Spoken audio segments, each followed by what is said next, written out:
Very good morning. આ છે ગુલાબી સવારની ઠંડી। સો ઘણા સમયથી બ્લોગ બનાવતા નહોતા, તો આજે વિચાર્યું કે એક સવારની શેર કરીને આજનો બ્લોગ ચાલુ કરીએ। તો આ છે આપણે સવારનો નાસ્તો, બટાકા પૌવા, જેમાં એની સાથે ચા લઈશું। તમે જોઈ શકો છો બટાકા પૌવાની રેસીપી કઈ રીતે બનાવે છે। એમાં બટાકા નાખ્યા, કાંદા નાખ્યા છે, જીરા મસાલા બધું જ નાખીને બટાકા પૌવા રેડી છે ટૂંક સમયમાં। સો ગાઈઝ, બટાકા પૌવાની સાથે અમે શું નાસ્તો કરીએ છીએ એ તમે જોઈ શકો છો।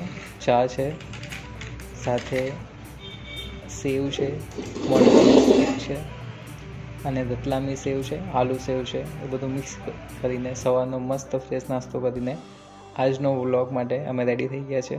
સો ગાઈઝ, તમે આગળનો વિડીયો જોશો તો અમે ક્યાં જઈ રહ્યા છો તે તમને ખ્યાલ આવશે। અમે ગોધરાથી સુરત જઈ રહ્યા છે। આ બસની સવારી કરી ગોધરાથી બરોડા, બરોડાથી અમે પછી ટ્રેનમાં ગયા છે।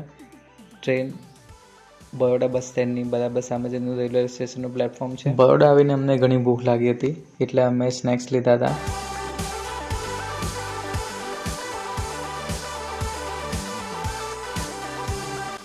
આ તમને ખ્યાલ આવશે કઈ નદી છે, ભરૂચની નર્મદા નદી છે। ત્યારબાદ અમે સુરત આવી ગયા છે। આગળના બ્લોગમાં તમે જોશો કે અમે સુરત જઈને શું કરીએ છીએ।